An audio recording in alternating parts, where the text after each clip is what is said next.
नमस्कार साथियों, LCM classes में आपका स्वागत। फिर उपस्थित है हम जो पूर्व में जो टॉपिक हमने लिया था डिफरेंशियल इक्वेशन, उस टॉपिक में आज एक नया टॉपिक हम लेते हैं। जैसा कि पिछले क्लास जो थी हमारी, उसमें हमने स्पेशल फंक्शन भी स्टार्ट किया है, उसके साथ में ये अल्टरनेट डिफरेंशियल इक्वेशन भी चल रहा है। डिफरेंशियल इक्वेशन जो कि सेकेंड ग्रेड और फर्स्ट ग्रेड दोनों में पूछा जाता है। अब इसमें हमने रैंक, डिग्री, उसके पश्चात जो हमने सेपरेशन ऑफ वेरिएबल मेथड देख लिया, रिड्यूसियस इन सेपरेशन ऑफ वेरिएबल वो भी देख लिया, होमोजेनियस देख लिया, रिड्यूसियस इन होमोजेनियस, ये सब चीजें हमने कर ली है। आज हमारा जो टॉपिक है डिफरेंशियल इक्वेशन के अकॉर्डिंग वो है लीनियर डिफरेंशियल इक्वेशन, रेखिक अवकलन समीकरण, उसके बारे में हम देखेंगे। तो चलिए स्टार्ट करते हैं। Linear differential equation. अब लीनियर डिफरेंशियल इक्वेशन है, उसका जो रूप होता है वो होता है dy/dx plus py equal to q रूप में होती है ये, जहां पे ये जो y है जिसको अपन आश्रित चर बोलते हैं, ठीक है, डिपेंडेंट वेरिएबल, और इसका जो डेरिवेटिव होता है वो होता है dy/dx। कहने का तात्पर्य है कि रैखिक अवकलन समीकरण यदि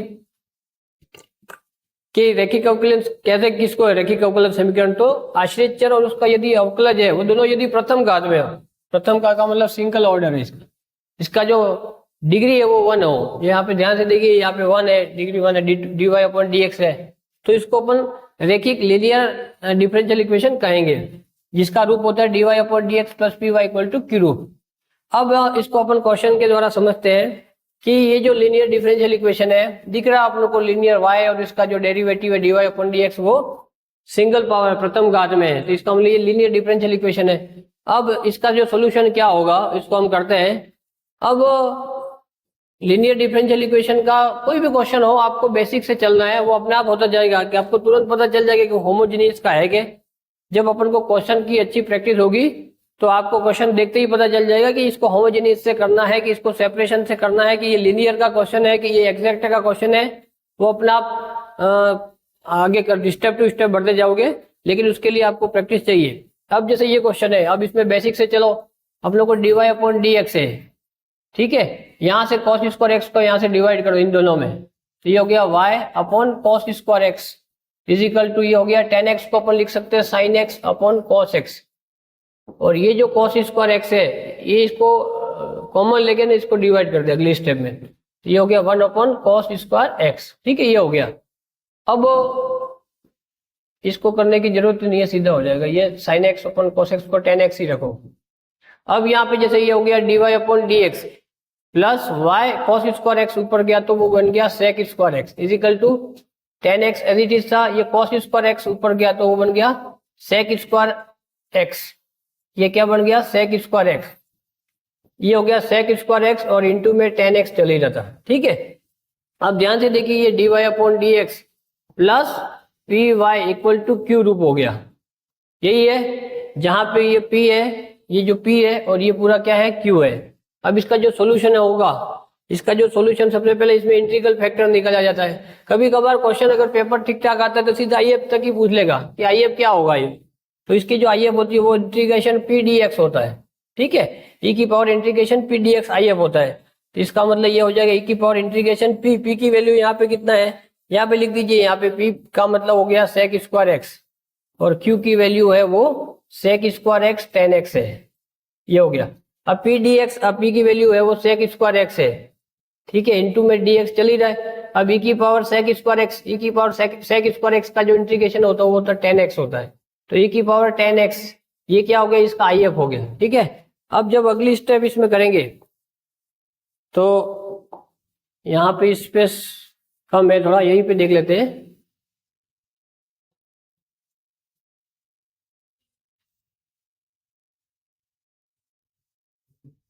अब जब अगली स्टेप इसमें करेंगे अपन, तो उसका जो सॉल्यूशन होता है, IF निकाल लिया, इसका जो सॉल्यूशन होता है वो होता है y into I F equal to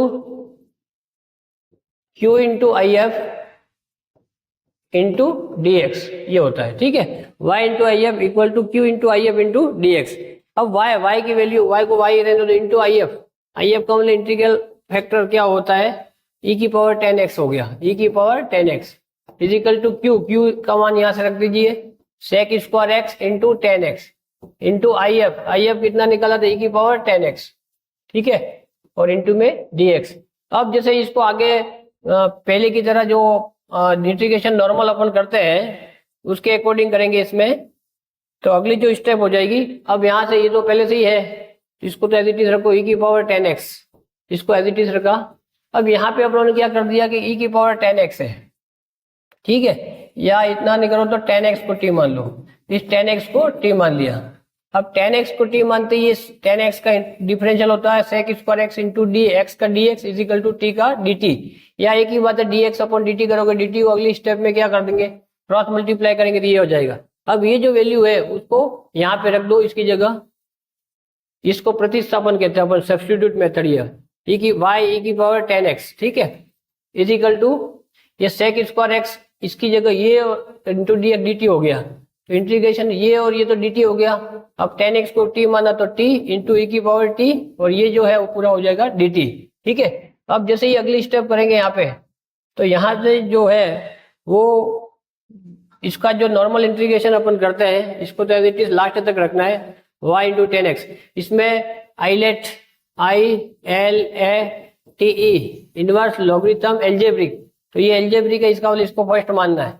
उसके बाद ट्रिग्नोमेट्रिक और एक्सपोनेंशियल, ये एक्सपोनेंशियल इसको सेकंड मानना है, ठीक है। अब first function as it is integration of second, इसका इंटीग्रेशन e की पावर t होगा, minus differential of first, t के सापेक्ष डिफरेंशियल 1 हो गया, इंटू इंटीग्रेशन ऑफ सेकंड का इंटीग्रेशन वही होता है, इसका फिर होल इंटीग्रल, इस पूरे का फिर इंटीग्रल, इस पूरे का इंटीग्रल कर दिया। अब अगली स्टेप में y e की power 10x is equal to t e की पावर t, और माइनस e की पावर t का e की पावर t होता है, और प्लस का c, ठीक है। अब यहां से जो लास्ट स्टेप है, तो यहाँ पे t की वैल्यू रख दो, e की power 10x, y into e की power 10x is equal to e की पावर t कॉमन आ गया, अंदर आया, t इंटू आपने t माइनस 1, इसके जगह आ जाएगा t माइनस 1 और प्लस का c, ये हो गया। अब यहाँ पे जो t माना था वो रख दो, t किसको माना था, e की पावर t किसको माना था, 10x को माना था, यहाँ पे 10x माइनस 1 और प्लस का c। अब यहाँ से जो ऑप्शन दे रखे अपने को उसमें केवल y दे रखा है, तो ये जो e की पावर 10x है उसको यहाँ से रिमूव कर दो, रिमूव करने का मतलब यहाँ से इसका डिवाइड हो जाएगा, तो ये हो गया y बराबर, इसमें जब डिवाइड करेंगे तो ये इससे कट जाएगा, इसका मतलब 10x माइनस 1 होगा यहाँ से, तो और प्लस जब अगले में डिवाइड करोगे c अपॉन e की पावर 10x, तो e की पावर 10x ऊपर चला जाता है, ये c e की पावर माइनस 10x हो जाएगा, e की पावर माइनस 10x, ये ऑप्शन सही हो गया। आप देख लो इसमें y equal to 10x minus 1 plus c e की पावर माइनस 10x, ठीक है, 10x माइनस 1, इसका मतलब फर्स्ट ऑप्शन करेक्ट हो गया। इस प्रकार से लीनियर डिफरेंशियल इक्वेशन है जो क्वेश्चन है उसको इस प्रकार से सोल्व करेंगे। अब यदि इस क्वेश्चन में थोड़ा सा चेंजेस कर दे कि यदि dy अपॉन dx की जगह dx अपॉन dy कर दे, तो वहां पे थोड़ा सा जो IF वगैरह सब चेंज हो जाएंगे, IF में p इंटू dx है तो उसकी जगह p इंटू dy हो जाएगा, फिर यहाँ पे y इंटू IF इंटू, ये आगे क्वेश्चन अपन देखते हैं, इस क्वेश्चन में देख लीजिए।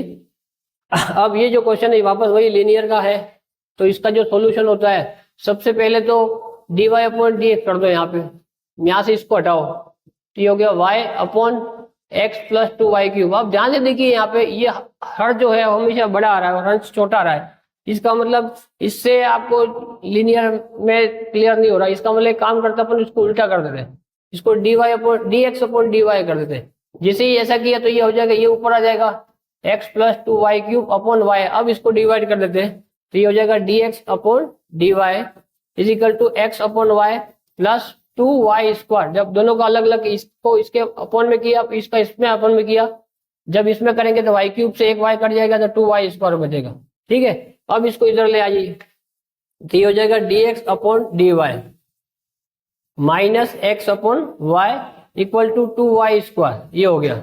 अब ध्यान से देखिए यहाँ पे अपना जो फॉर्म थी दो थी, dy upon dx plus py equal to q रूप, ये था। अब यहाँ पे dx या तो ये करो, या dy अपॉन dx की जगह dx अपॉन dy प्लस यहाँ पे py तो px हो जाएगा इक्वल टू q रूप, ये दोनों रूप सही है, ठीक है।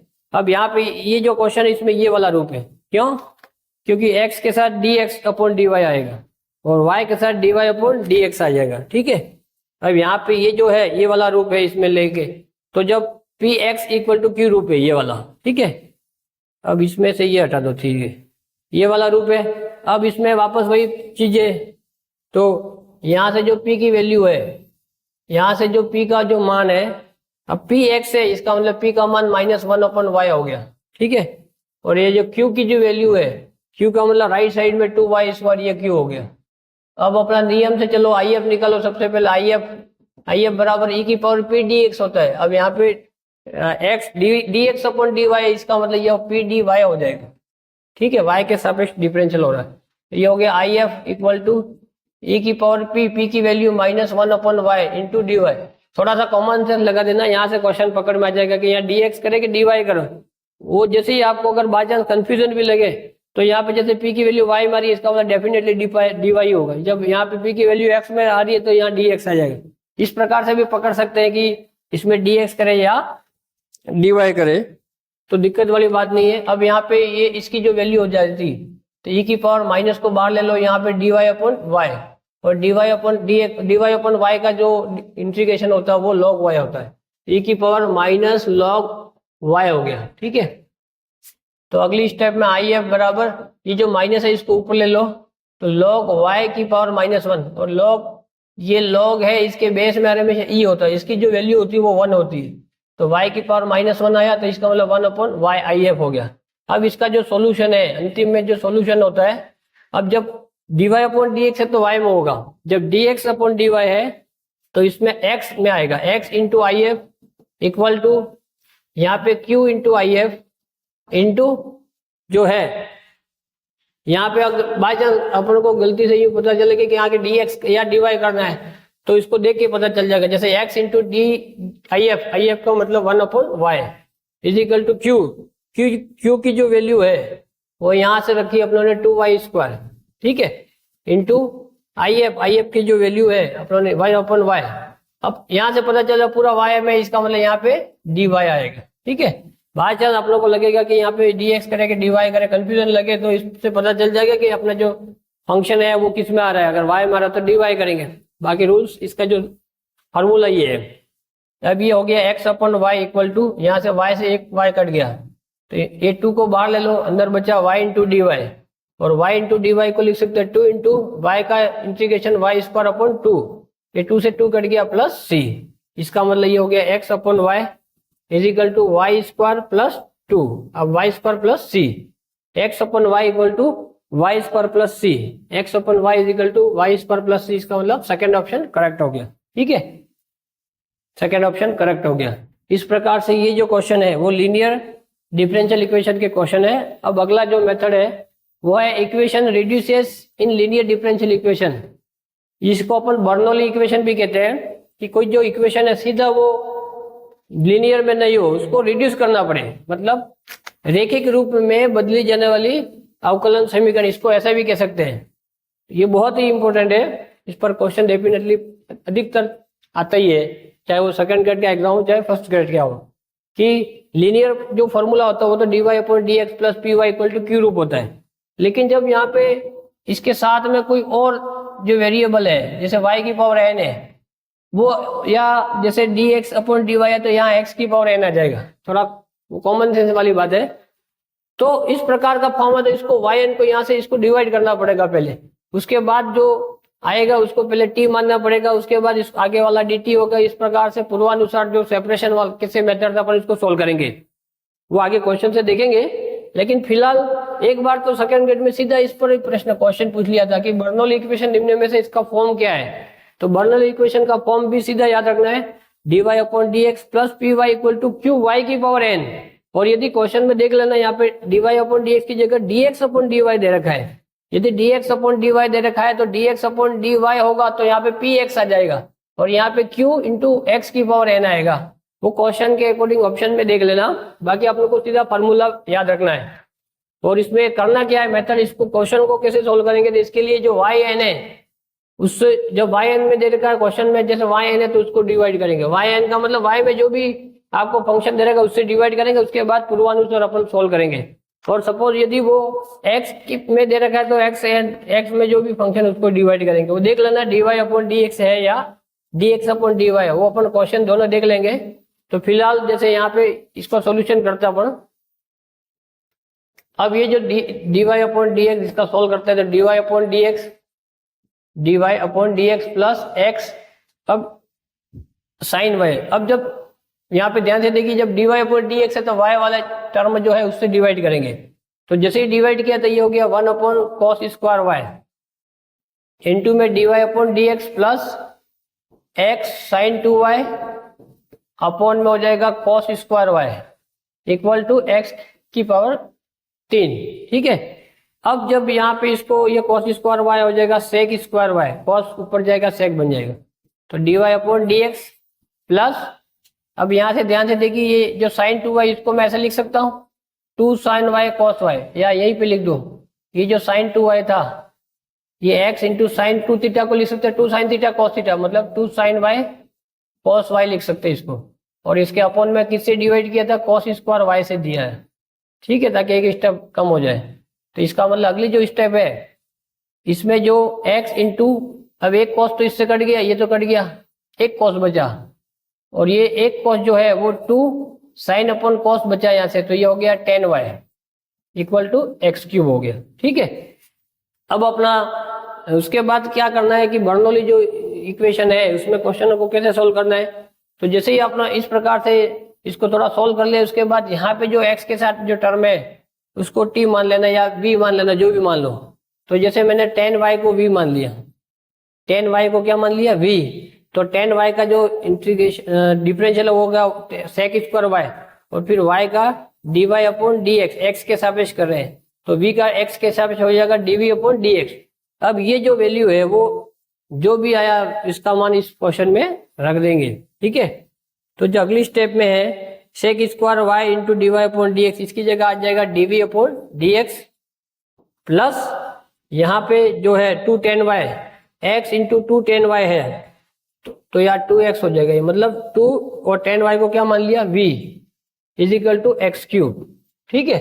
अब ध्यान से देखिए यहाँ पे जैसे अपना जो था formula dy upon dx plus P Y equal to Q रूप था, ये था।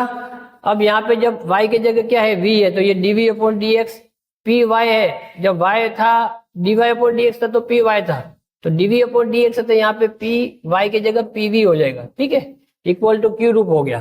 क्लियर। अब pv इसका मतलब ये जो v के साथ में जो भी है ये वाला, ये पूरा क्या हो जाएगा, p हो जाएगा। इसका मतलब अगली स्टेप में p का जो मान है वो हो गया 2x और q का मान x क्यूब। अगली स्टेप में p का मान है वो हो गया 2x और q का मान है वो x क्यूब हो गया। कैसे, देखो ध्यान से, dv upon dx plus pv, तो v के साथ p क्या है तो 2x है, और यहाँ पे q की वैल्यू क्या है जो राइट साइड में वो x क्यूब है। तो इस प्रकार से ये आ गया x क्यूब। अब इसके बाद वापस वही if इक्वल टू e की power p dx, p into dx, तो ये हो जाएगा e की पावर 2x का x स्क्वायर बाई 2। ठीक है, तो यहाँ पे e की पावर x स्क्वायर हो जाएगा, ये if इंटीग्रल फैक्टर। उसी प्रकार जब आप क्वेश्चन में dy अपॉन dx में होगा तो अपन y इंटू करते हैं, जब dv अपॉन dx में तो v इंटू करेंगे, तो फॉर्मूला हो जाएगा v into if is equal to q into if into dx हो जाएगा। अब v इंटू if की वैल्यू e की power x square is equal to q का मान x cube into if e की पावर x स्क्वायर और into में dx, ये हो गया। अब इसको सोल्व यहाँ पे कर रहे हैं तो इसमें वापस वही इसको x स्क्वायर इसको t मान लेते हैं, इसको कुछ नहीं करना, इसको एज इट इज रखेंगे। इसमें क्या करेंगे, x स्क्वायर को t मान लिया, x स्क्वायर बराबर t, तो यहाँ से आ जाएगा 2x dx, वो हो जाएगा dt, तो x dx हो जाएगा dt अपॉन 2। ठीक है। अब मैं इसको इस प्रकार से थोड़ा जमा कर लिख सकता हूँ, जैसे x क्यूब था तो इसको एक x को अलग कर दिया मैंने, x स्क्वायर को अलग किया, e की पावर x स्क्वायर को अलग किया, और यहाँ से एक x बचेगा वो इसके साथ में ले लिया x dx के साथ में। देखो ध्यान से x into x square x cube वापस हो गया। ऐसा इसलिए किया था कि आप आसानी से इसका सब्स्टिट्यूट मेथड यूज कर सके। तो अगली स्टेप में v e की power x square is equal to, अब यहाँ से जो है x इंटू डी एक्स, ये तो डी टी बन गया, और ये एक्स स्क्वायर को टी माना था तो ई की पावर टी, और ये पूरा क्या बन गया डी टी। ठीक है, ये हो गया। अब इसमें वापस वही u फर्स्ट एंड सेकंड से करेंगे, तो ये क्या है एल्जेब्रिक है, ये एक्सपोनेंशियल है, तो v e की पावर एक्स स्क्वायर। ठीक है, first function as it is integration of second e की पावर t का e की पावर t होता है, minus differential of first t का t के सापेक्ष डिफरेंस अवकलन 1 होता है, into integration of second e की पावर t का e की पावर t होता है, इसका फिर से समाकलन। ठीक है, तो जो अगली स्टेप है उसमें हो जाएगा v e की power x square is equal to T E की पावर टी, और इसका इंटीग्रेशन ई की पावर टी होता है, और इसके साथ में प्लस में सी। और जो लास्ट स्टेप है, जो अंतिम स्टेप है, v e की power x square as it is रखो, e की पावर टी को कॉमन ले लो, यहां से यार t माइनस 1 प्लस सी हो गया। अब यहां से v e की पावर एक्स स्क्वायर, सबसे पहले t की वैल्यू रखो, t किसको माना था एक्स स्क्वायर को माना था, तो e की power x square minus 1 plus c, ये हो गया। अब यहां से अंतिम स्टेप में जो v की वैल्यू है उसको रखो यहाँ पे, v किसको माना था देखो ध्यान से, v किसको माना था tan y को v माना था, इसका मतलब यहाँ पे लास्ट स्टेप में हो जाएगा tan y। ठीक है, tan y की जगह हो जाएगा tan y इंटू ई की power x square is equal to e की power x square minus 1 plus c हो गया। और लास्ट स्टेप में एक्स स्क्वायर को यहाँ से डिवाइड किया तो ये इससे कट गया, तो इसका मतलब यहाँ से तो बचा एक्स स्क्वायर माइनस 1 प्लस ये सी, और जब इसके अपॉन में आ जाएगा ई की पावर एक्स स्क्वायर से डिवाइड करोगे तो वो इसके में तो कट जाएगा, ये जब इससे डिवाइड करोगे तो सी अपॉन ई की पावर एक्स स्क्वायर ऊपर जाएगा तो ई की पावर माइनस एक्स स्क्वायर। इस प्रकार से ये आंसर हो गया। ठीक है, ये इसका सोल्यूशन हो गया। देख लीजिए tan y इजिकल टू कौन सा ऑप्शन सही है, tan y equal to X square minus 1, ठीक है, प्लस सी की पावर माइनस एक्स स्क्वायर। यहाँ पे जो ऑप्शन था वो tan y, एक तो tan y x square minus 1, ये वाला ऑप्शन है, 2 आ रहा है, इसका मतलब कहीं ना कहीं 2 अपना रह गया, ध्यान से देखो यहाँ पे 2 जो है, अच्छा ये था dt अपॉन 2 था, तो dt अपॉन 2 इसका मतलब 1/2 यहाँ से आ जाएगा, v की पावर एक्स स्क्वायर इसको t मान लिया था ना, ये dt अपॉन 2 था, 2 दिख नहीं रहा था, तो 1/2 आएगा सब में। ठीक है, इस सब में क्या हो गया 1/2 सब में कॉमन आ जाएगा, 1/2 इसमें भी 1/2, इस प्रकार से 1/2 लास्ट में आंसर भी 1/2, इसका मतलब tan y equal to X square minus 1/2 हो जाएगा, ये वाला ऑप्शन सही है, tan y equal to X square minus 1/2, तो ये फर्स्ट ऑप्शन करेक्ट हो जाएगा। ये जो है वो equation reduces in linear differential equation वाला क्वेश्चन है। अब अंतिम जो क्वेश्चन है इसके जो ऑप्शन है वो इस क्वेश्चन के ऑप्शन ये है। ठीक है, अब इसको सोल्व करते हैं, ये क्वेश्चन पहले वाला था। ठीक है, ये जो क्वेश्चन है इसका ऑप्शन ये दे रखे हैं, अब इसको सोल्व करते देखें। सबसे पहले अपने को क्या करें, तो ये dx को उधर ले जाओ, अपने आप दिमाग चलेगा, X square Y cube plus X Y into D Y equal to D X. अब क्या करें, dy से डिवाइड कर दो, अपने आप चलता जाएगा, क्या करना आगे। तो जैसे ही किया तो ये dx अपॉन dy हो गया। ठीक है, हो गया। अब आप सोच रहे होंगे कि यार इससे डिवाइड क्यों नहीं किया, इससे करेंगे तो ये dx dy अपॉन dx ये तो नीचे आ जाएगा, इससे कोई फर्क पड़ेगा नहीं, नीचे आएगा तो सेट नहीं होगा। जो फार्मूला अपना dy upon dx plus by equal to Q Y की पावर n, या dx upon dy plus P X is equal to Q X की पावर n वाला वो सेट नहीं होगा, इसलिए इसको अंश में रखना जरूरी ऊपर, इसलिए इसको पहले डिवाइड किया। अब यहाँ पे इसको पहले लिख दे dx अपॉन dy। ठीक है, dx upon dy equal to इसको बाद में लिख दो X square Y cube plus X Y, ये हो गया। अब जो अगली स्टेप है इसमें इसको उधर ले जाओ, तो ये हो जाएगा dx upon dy minus X Y is equal to X square Y cube, ये हो गया। ठीक है, अब अपना जो तरीका था, मैंने कहा था आपको कि dx अपॉन dy ये दे रखा हो तो अपन x की पावर n वाला जो या x में जो भी टर्म है उसको डिवाइड करेंगे, और अगर dy अपॉन dx है तो y वाली जो टर्म उससे डिवाइड करेंगे, ये कहा था। तो अब अगली स्टेप में dx upon dy minus X Y equal to X square Y cube, यहाँ पे वापस कर लीजिए dx upon dy minus X Y equal to X square Y cube. ठीक है, dx upon dy minus X Y is equal to X square Y cube, यह था। ठीक है, अब अगली स्टेप में ये जब dx अपॉन dy इसका मतलब x वाली टर्म से डिवाइड करेंगे, तो डिवाइड करेंगे तो ये 1 ऊपर 1/x² dx/dy माइनस xy/x², और यहाँ पे y की पावर 3, ये तो एज इट इज रहेगा। ठीक है, अब यहाँ से इसको थोड़ा ऊपर चला जाएगा, ये dx/dy हो गया, माइनस एक x इससे कट जाएगा, ये x² था ना, एक इससे कट गया, तो ये माइनस का y/x हो गया। ठीक है, इजिकल टू y3। अब इसको थोड़ा सा मैं, या इसको ऊपर ले जाने की जरूरत नहीं है, 1/x² ऐसे ही रहने दो। ये हो गया 1/x² dx/dy। इसको मैं ऐसे लिख सकता हूँ plus y into minus 1/x, इसको ऐसे कर दिया ताकि आप लोग को डिफरेंशियल करने में आसानी रहे।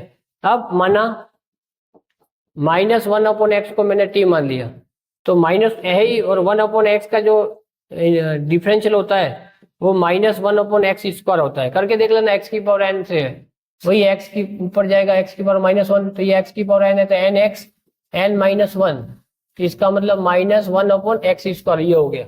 ठीक है, तो इसका जो डिफरेंशियल होता है 1/x का, वो माइनस 1/x², और x का dx और t का dt, तो ये माइनस माइनस प्लस हो गया, तो इसका मतलब -1 कर दो, इसको -1 इंटू ऐसे कर दो, तो ये हो गया 1/x या dx/x² इजिकल टू ये dt हो गया। ठीक है, अब ये जो वैल्यू है वो सब वैल्यू यहाँ पे रख दो, तो ये हो गया, ये तो पूरा क्या बन गया, ये जो है वो देखो ध्यान से, हाँ माइनस था, एज इट इज रखा, 1/x का माइनस 1/x², और x का dx/dt करो, एक ही बात है, dx/dt।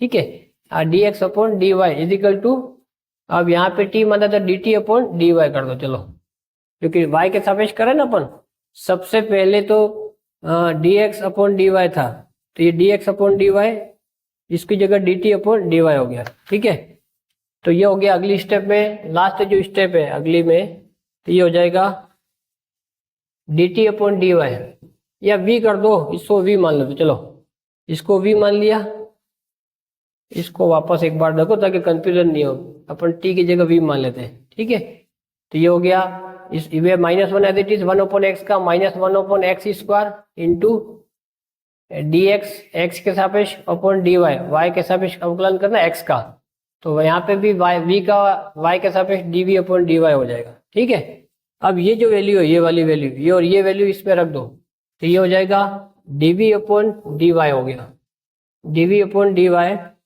इसकी जगह आ गया dv/dy plus y into minus 1/x, किसको माना था, v को, इजिकल टू y3, ये हो गया।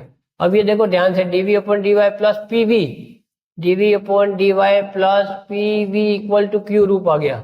इसका मतलब यहाँ से p की जो वैल्यू है वो y है, और q की जो वैल्यू है, q की वैल्यू, ये कैपिटल Q की वैल्यू y3 है।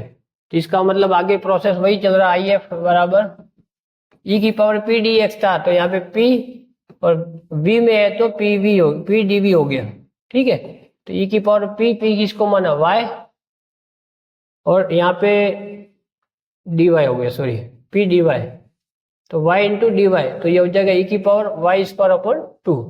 ठीक है, अब यहाँ पे y इंटू था, तो यहाँ v में थे v into I F, e की power y²/2 is equal to integration q किसका है, y3 into I F e की पावर y²/2 इंटू, ठीक है, p into I F into dy, ये हो गया।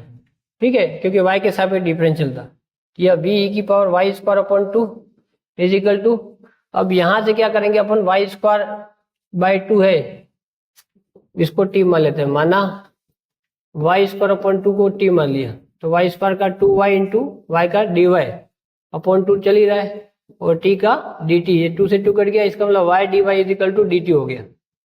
ठीक है, तो y dy, जिसको मैं ऐसे लिख सकता हूँ, एक y² को अलग किया, e की पावर y²/2 को अलग किया, एक y यहाँ से अलग किया, तो y इंटू dy हो गया, तो इसकी जगह आप लोग को पता चल जाएगा क्या है, dt रखना है।